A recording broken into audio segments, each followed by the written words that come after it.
І салют, people, з вами Human. Типу Blackout, ну ви розумієте. Але тим не менш, як завжди, я приготував для вас корисну та смачненьку інформацію. Так, це воно. Сьогодні, друзі, я вам розповім, як русня намагалася перенизити CD Projekt Red. Трошечки з вами поговоримо про Silent Hill, подивимось на злив про GTA 6, причому від майків, як PUBG стає помийкою, що там Маск начудив з Твіттером, як Кратос опинився в Elden Ring та ще багато чого цікавого, тож го дивитися, я створив. Нещодавно Юніан повідомив, що російські ігрові журналісти з видання Game Guru вчинили в кращих традиціях кремлівських пропагандистів. Вони вирушили на виставку Luka Comic and Games і змогли взяти інтерв'ю у нинішнього керівника розробки Cyberpunk 2077 Павло Саско, котрий працює і над майбутнім сиквелом. Тож всередині бесіди репортери почали ставити провокаційні питання з недвозначними звинуваченнями в сторону CD Projekt Red, саме через їх відхід з російського ринку. Надалі цитую. А ви знаєте, що ми медіа з Росії, так? CD Projekt Red покинула Росію, і ми розуміємо, що це чисто політичне рішення, можливо пов'язане з тим, щоб уникнути проблем з вашим власним урядом. Але тут, в Росії, у CD Projekt Red дуже багато фанатів. Я впевнений, що ви в курсі, наскільки багато їх тут. Дуже багато. І зараз ці фанати думають про вас, не особисто про вас, але про компанію. Приблизно ж в тому ключі, в якому Джонні Сільверхенд думав про членів корпорації, заявили репортери з Game Guru під час розмови. 9-й місяць війни, а вони досі вважають себе центром всесвіту. Алло, русня, ви подихаєте на нашій землі і вбиваєте наших людей. Вам дали інтерв'ю, то ви вже повинні казати дякувати і молити про те, щоб вас простили. Проте, що це я таке вже собі кажу?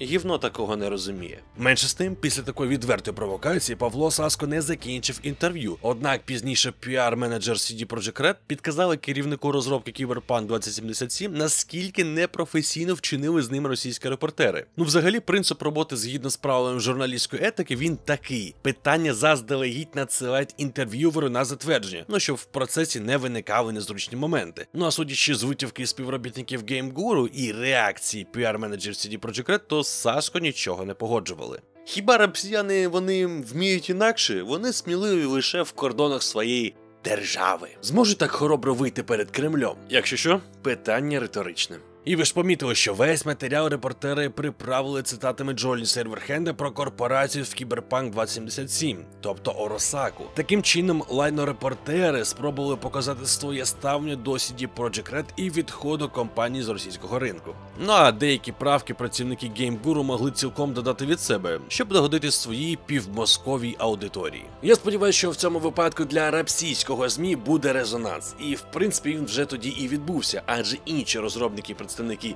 компаній чи ігор відмовились давати якесь інтерв'ю взагалі для цього ЗМІ. Тож преса від Game Guru йде прямо туди, куди корабель з Московії. Тим часом компанія Ubisoft планує показати новий контент для свого шутера про революцію в країні.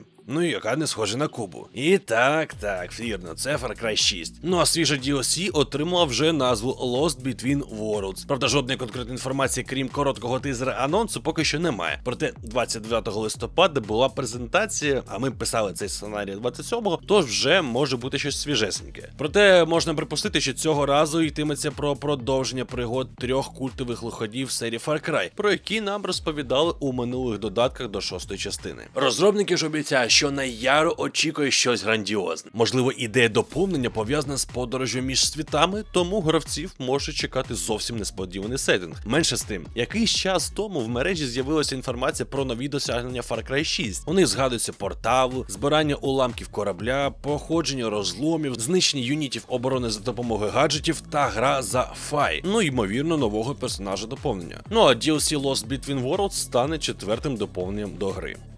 І, до речі, щодо ігор, залітайте до нашого Discord-серверу, щоб покатати разом. В voice-чатах або без voice-чатах. Та й взагалі у нас там багато цікавих чатів на різні теми. Тож доєднуйтесь до нашого ком'юніті та знаходьте однодумців.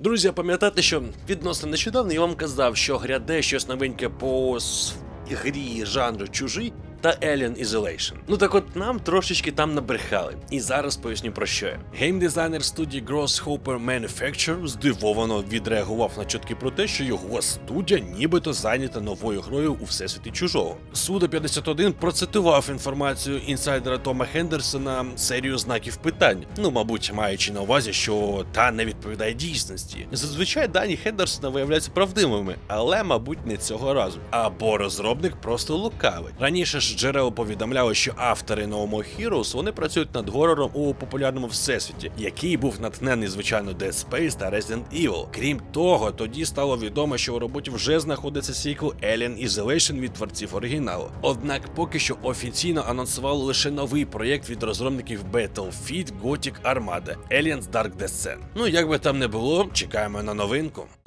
Ви відчуваєте цей сморід?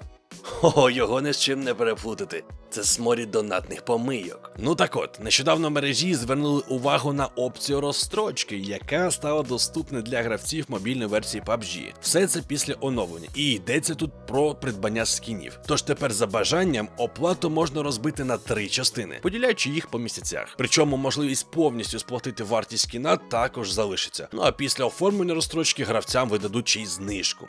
Ну а сама пропозиція, вона залишиться актуальною аж до 12 березня наступного року. Ну, я думаю, таким чином автори промацують, як відреагують люди на цю пропозицію. До речі, якщо користувач з якихось причин не зможе сплатити розстрочку в потрібний час, то відразу втратить доступ до скіна. Тож, як казав бандит у Warcraft, було ваше, стало наше. Окей, ми рухаємося далі і бачимо, як студія, що зробила Batman Arkham Origins, ну, спільно із Splash Damage і відповідальна за нещодавно випущену Gotham Knights, вже працює над наступним великим проєктом. Про це свідчить вакансія на офіційному сайті VB Games Montreal. Пропозиція про роботу призначена для людей з досвідом розробки ігор не менше 6 років і випуском хоча б однієї AAA гри класу. Компанія також підкреслює, що шукає людей, які раніше працювали на рушії Unreal Engine і мережевої архітектури, розрахованої на багато користувачів. Ну, щоб створити сеттинг для майбутньої консольної гри AAA класу. Наразі ж студія шукає розробників на посади програмістів ігрового процесу та концептуальних графічних дизайнерів. Тож є ознаки, що VB Games Montreal вже деякий час паралельно працює над іншим проєктом на додаток до Gotham Knights.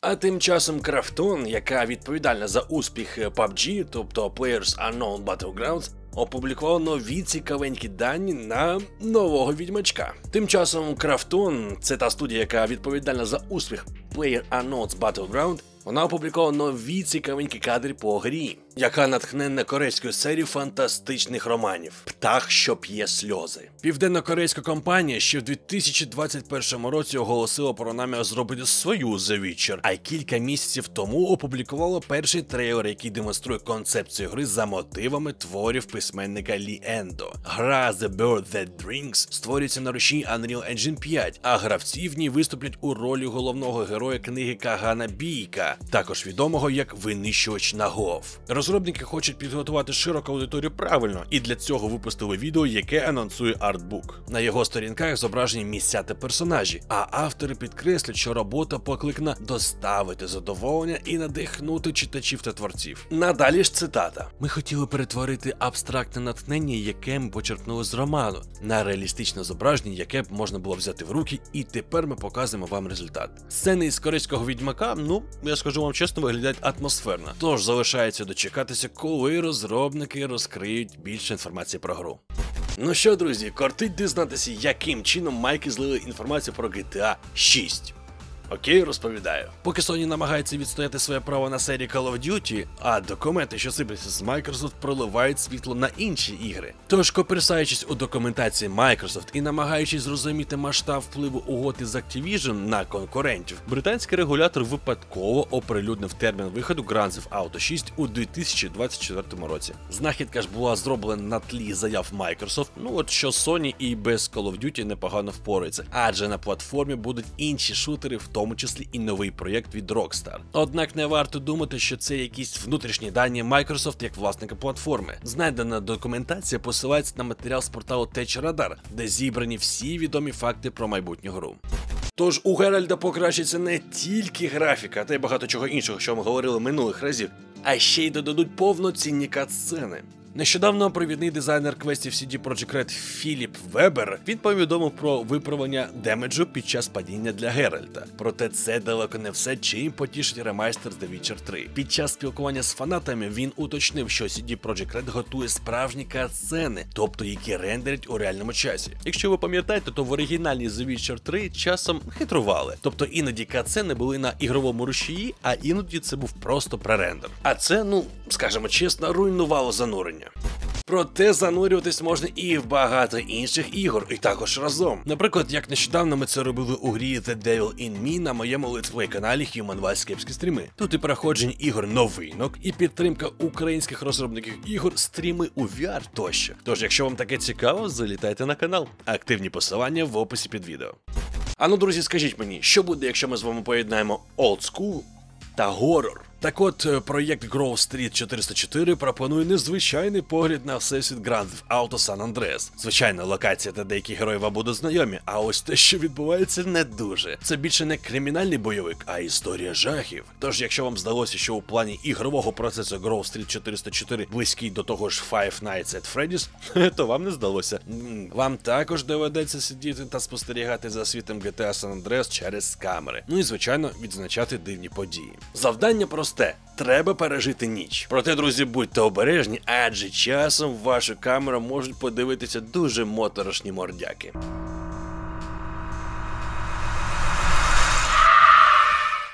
Так, питаннячко.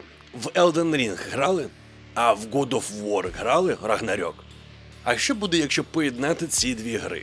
Так от, модер під ніком Garden of Ice додав в Elden Ring моделі Кратоса та Тора, а потім продемонстрував бій між персонажами від імені Бога війни. Автор проєкту не просто помістив у Elden Ring вигляд Кратоса, а й реалізував у грі деякі його здібності та види зброї, у тому числі сокиру Левіафан та клінки Хаосу. А от в основі Тора лежить бос Радагон із Elden Ring, але з оновленими анімаціями. Крім того, персонаж орудує своїм молотом Мьольніром. Наразі ж розширення доступне для завантаження тільки на патреоні автора.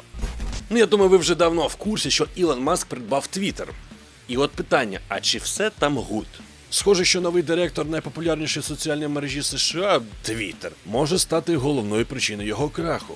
І тут питання чому? Тому що найбільші рекламодавці країни не в захваті від рішень Ілона Маска і відкликають рекламні контракти. По публічним даним, платформа вже втратила близько половини компаній, які раніше з радістю розміщували свою рекламу у Twitter.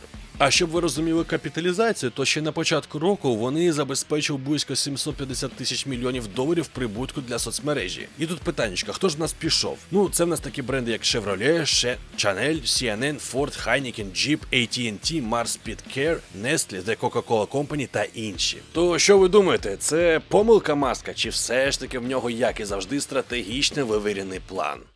Проте, що б там не творив Маск, я бачу, на що здатні ви. Тому щиро дяка всім нашим YouTube-патронам, спонсорам та прямим донаторам. Саме ваша фінансова підтримка зараз архіважлива. Все це допомагає проєкту існувати і не тільки платити заробітну плату нашій команді, а ще й придбати для нашого проєкту деякі девайси.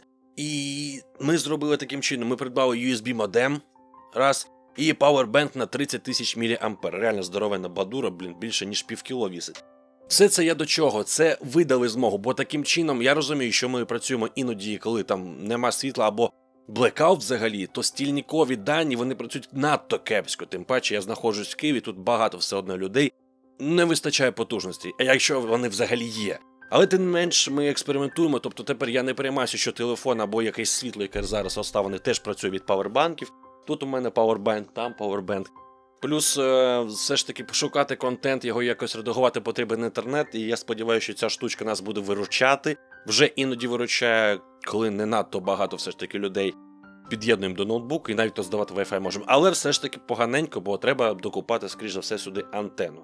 Подивимось. Коротше, все до чого я кажу, що саме ви дали змогу взагалі все це придбати, щоб ми могли працювати навіть в такий важкий час, під час війни, під час, коли немає електрики або взагалі блекауту. Наприклад, у мене в Києві, де я живу, він був 44 години поспіль. Тим не менш, як є, і якщо серед вас є люди, які також хочуть долучитися до допомоги проєкту, до поширення українськомовного контенту в Ютубі, витісняючи довбаний Мордор з рекомендацій таке інше, То долучайтесь до нашої підписки на Patreon або спонсорства YouTube, хто хоче прямим донатом через Donatello, всі посилання в описі під відосом, навіть $1 на місяць, друзі, повірте мені, більш ніж достатньо, просто хоча б, щоб нас було більше. Не треба робити якісь феноменальних сум, якщо це неможливо. Якщо хочете, якщо маєте бажання, допомагайте нашому проєкту, бо ми існуємо тільки через те фінансування, яке ви нам даєте. В принципі, як і я. Я заробляю тільки на YouTube наразі, і на цьому вся історія закінчується. Якось так, тож, якщо що, доєднуйтесь, ми продовжуємо. Тим часом творці Dead by Daylight продовжують ділитися поглибленою демонстрацією контенту з нової глави Forged in Fog, тобто гартовані в тумані, яка вже доступна для гри. Тож на цей раз розробники опублікували трейлер, який присвячений новій карті Shattered Square, тобто зруйнована площа.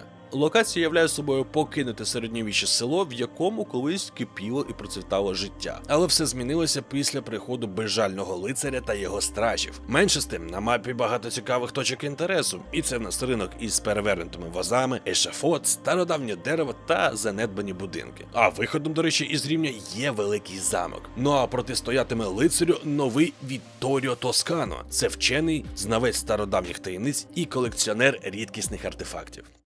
І крайня інфа на сьогодні – це у нас інформація про юбіків, тобто про їх гру. І тут навіть у деяких зведе олдскули. Так от передбачалося, що реліз перезапуску The Settlers відбудеться 17 березня 2022 року. Проте на початку того ж березня Ubisoft оголосила про чергове перенесення. Компанія вивчила відгуки та дійшла висновку, що треба ще попрацювати над грою. Деякі гравці тоді закликали переробити гру в The Settlers, а стару версію взагалі називали клоном Age of Empires. А вже в листопаді 2022 року Ubisoft розповіла про те, що розробники старанно попрацювали над покращенням ігрового досвіду. Тож, очікуємо на давно забуту новинку. Я ж вам щиро вдячний за те, що ви і далі знаходите час і можливості дивитися наш проєкт, контент ігровий. Так, він наразі не надто актуальний, як політичний, ми все це розуміємо, але, якщо хоча б таким чином ми хоча б трошечки можемо привнести вам позитив, трошечки вас, скажімо так, змістити фокус на щось інше, щоб мозок відпочив, емоції відпочили, і ви потім з такою більш-менш холодною головою змогли понуритись знову в реальність. Я буду тільки радий, пишіть про це в коментарі, бо я бачу такі відгуки, мені щиро приємно, що ми не просто робимо контент, ми ще й допомагаємо якось психологічно, мабуть, я не знаю. Дякую вам за це, дякую, що додивились до кінця. З вами, як завжди, був Human. Як завжди, слава Україні і, як завжди, кайфової вам гри.